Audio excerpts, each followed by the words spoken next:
පල්ලෙහාට ආවා. කියන අපිට පාරින් ඇවිල්ලා එකපාර මේ ඩ්‍රයිවර් එකෝ මේ බ්‍රේක් නැහැ කියලා කපා ගන්න බැරුණා යාර. ඒකයි බැරුණ නැත්නම් එයා කපලා දානවා මේ ස්ටේෂන් එක ඇතුළට. කපා ගන්න බැරුණා යාර. ගොඩක් බස් එකේ හිටියද? බස් එකේ හිටගෙන කොහොම 50ක් විතර ඉන්නේ නැති. බස් එක ආවා. පල්ලෙක දැක්කේ වංගෝ ගන්නත් එක්ක පහළට යනවා. ගොඩක් හිටියද බස් එකේ? බස් එකේ බස් එකේ ෆුල් මේකේ ෆුල් එකපාරම බස් එක මේ වංගෝ ගන්නවත් එක්කම මේ හිතා ගන්න බැරි වුණා. එකපාරම පල්ලෙහාට වැටුණා. කියන්නේ මං හිර වෙලා හිටියේ ඔක්කොම බැස්සර පස්සේ මම බඩ ගානේ කොහොම හරි ආවේ කියලා.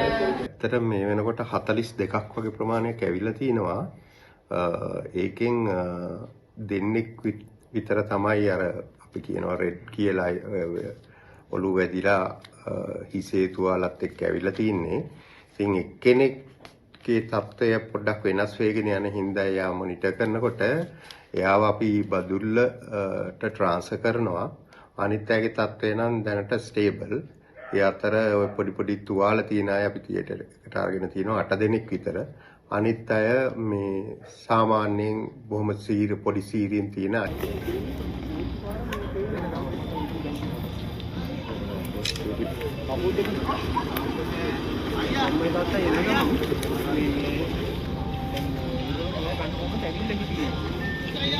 අම්මඩ දෙවි